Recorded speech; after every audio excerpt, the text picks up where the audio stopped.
Hi Temple Betham, a quick Shabbat video with a little bit of a communal update, a little bit of Torah, and a little bit of a meditation. Here's the communal update. It's going to have three parts. The first thing is that many of you know tonight we are having our second Friday night in a row where we're gathering some members of our community safely, distant, outdoors on Ziering Field to bring in Shabbat together in addition to the Zoom experience you'll be able to do this Friday night, which itself is specialized because we're focusing on the RAK community and Ramah tunes. That begins at 5:30. The one on the field begins at 6:30, and you can also live stream the one on the field. Speaking of the field, how amazing is it that when we imagined our campus expansion and invested so many of our resources into the sanctuary and into the gymnasium, that this basically open field, which was almost an afterthought in our planning, will end up having been one of our most crucial assets as we navigate this COVID world. That's going to be tonight. We are probably not going to do it next week for a variety of reasons, mostly because we want to next focus as part of our experiment on Shabbat morning, seeing what it's like to gather during the day, seeing how we can create some shade on that field as we collect as many data points as possible as we prepare for the high holidays, because we do hope to be able to offer to as much of the community as possible, either with 50 people at a time or 100 or 150, depending on what we can scale out safely, some in-person davening on the high holidays, in addition to our array of Zooms. So the next set of announcements will probably be sign-ups for in-person davening on the field on Shabbat morning. Please look for that. Speaking of the high holidays, we already shared out our general plan with you a couple of weeks ago, and I wanted you to know that the clergy are very hard at work turning the general plan into a specific plan. I'm not going to go into the details of the general plan. You have them already, but we hope to unveil to you in the next 2 weeks the specific things that we're going to be offering on Ziering Field outdoors on a rotation on Rosh Hashanah and Yom Kippur, the specific Zoom services we're going to be offering as part of Zoom Galore, and the specific big ideas that are emerging from that task force that Rabbi Shapiro and Rabbi Schatz are running. We hope to have that information to you in the next few weeks so you have a full month to think about it before we actually get to Rosh Hashanah. And we're excited for it. We don't know exactly what it's going to be like because we've never done this before, but an enormous amount of thinking and thinking about your spiritual and religious needs will have gone into our decision making. Last thing I want to share with you on a communal update is that you've gotten an email about it. It's one of the most extraordinary gatherings of Torah learning and programs that I've ever been witness to.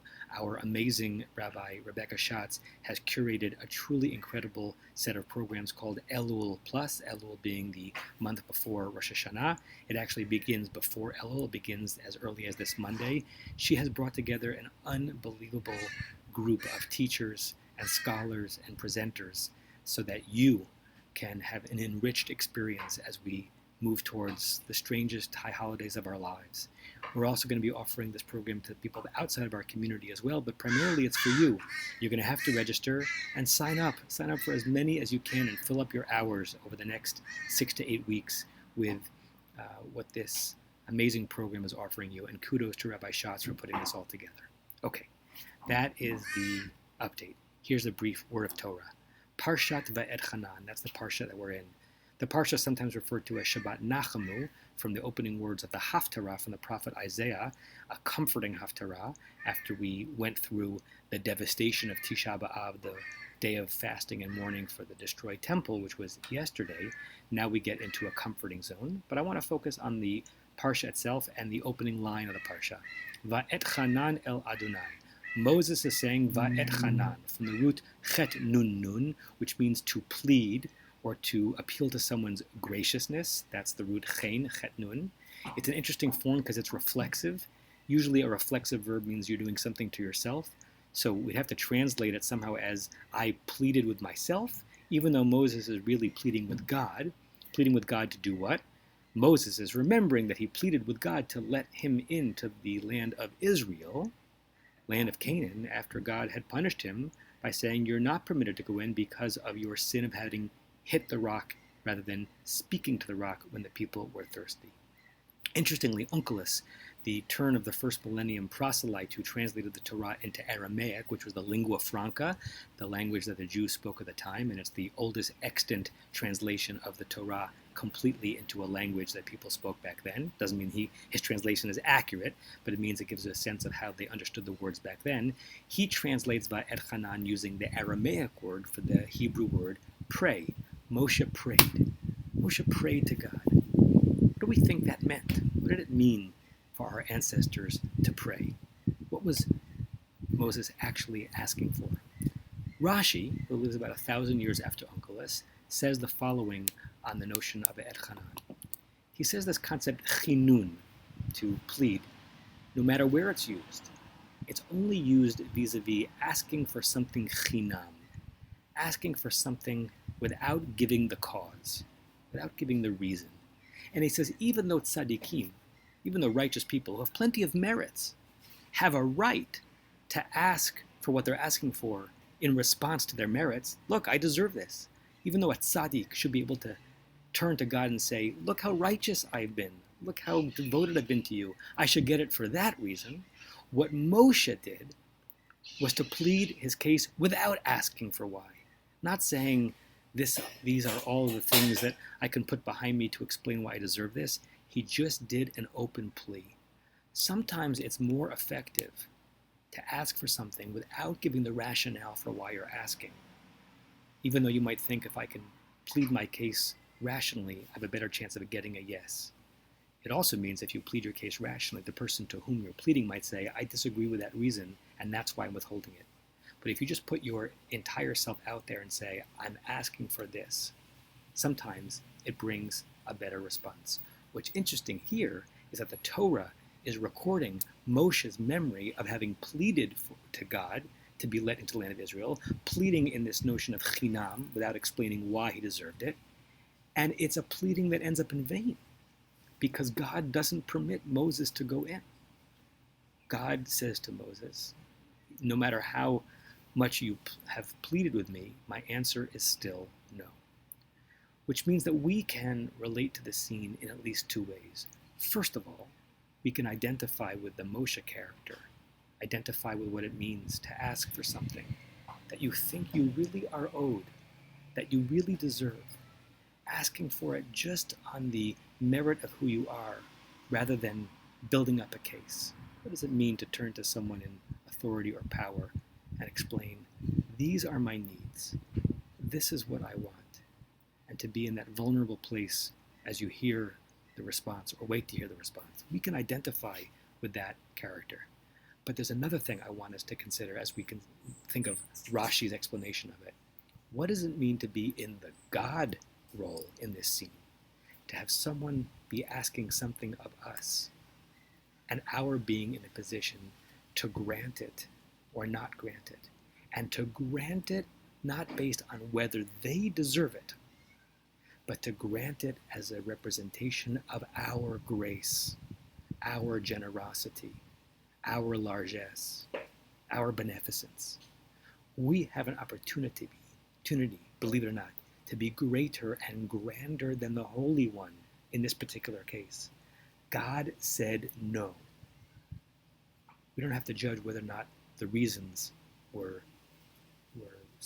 proper, but God said no to Moshe's pleading request. We have an opportunity when a Moshe comes to us and makes our plea for us to be less hard-hearted than God, less Pharaoh-like in this scene than God is, and to look to the person who is asking us for something that they want and they need, to give the answer of yes.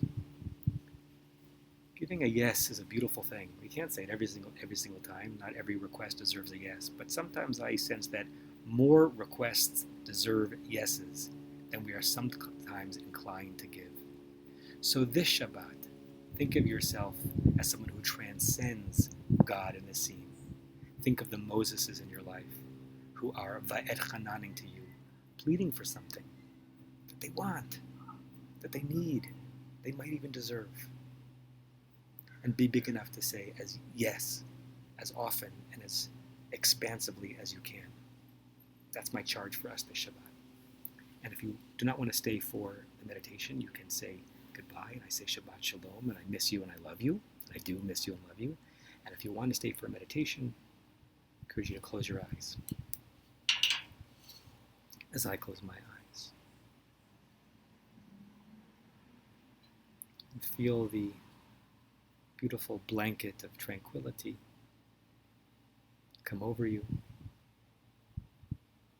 as you reunite your body with your soul and your spirit.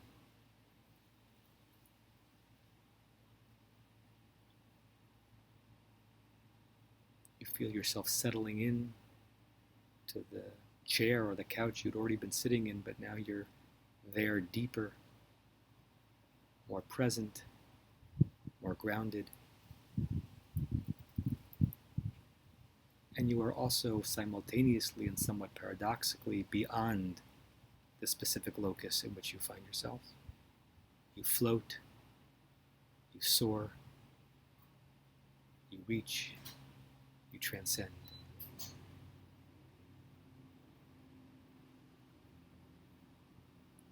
You may want to draw your attention to parts of your body that are just announcing themselves to you as needing or deserving some attention. Places that might be throbbing in pain or discomfort,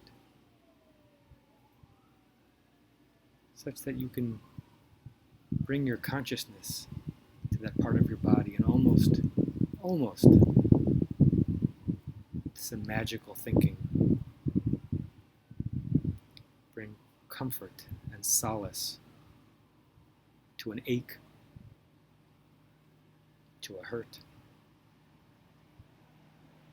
We can't fix a bone with our mind or repair a heart valve, but we can direct the power of our minds to parts of our bodies that are ignored,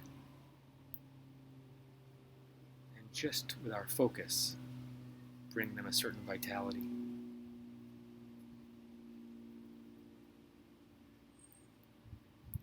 And for the remainder of this meditation, I want you to think of your response, your gracious response, and sometimes your less than gracious response when someone appeals to your very graciousness.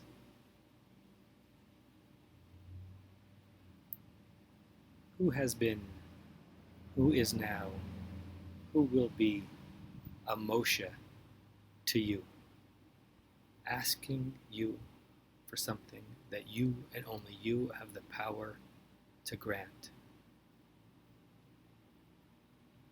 Who is pleading their case to you?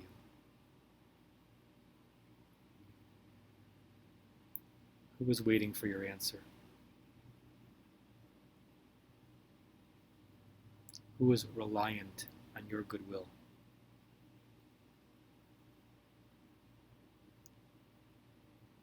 Think of at least one situation in which your instinct might have been to say no, maybe even for good reason. But a situation such that if you search yourself, you can find the contours of your neshama, finding the reason to say yes. To respond positively to that pleading.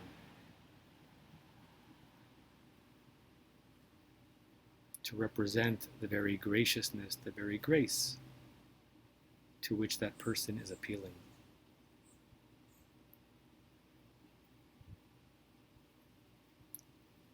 See the person in your mind's eye pleading with you. Vaethanan, I asked, I begged, I pleaded, I waited for something small and mundane, or something of grand import.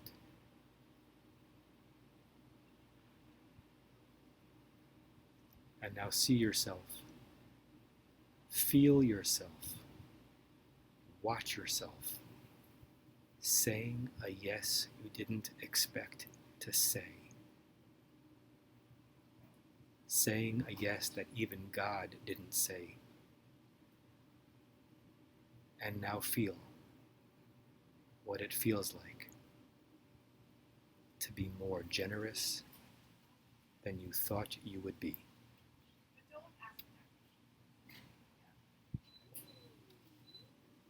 And with that stance, with that open heart, let us enter Shabbat. And when you are ready, you can open your eyes. And I say to you Shabbat Shalom, and I miss you, and I love you.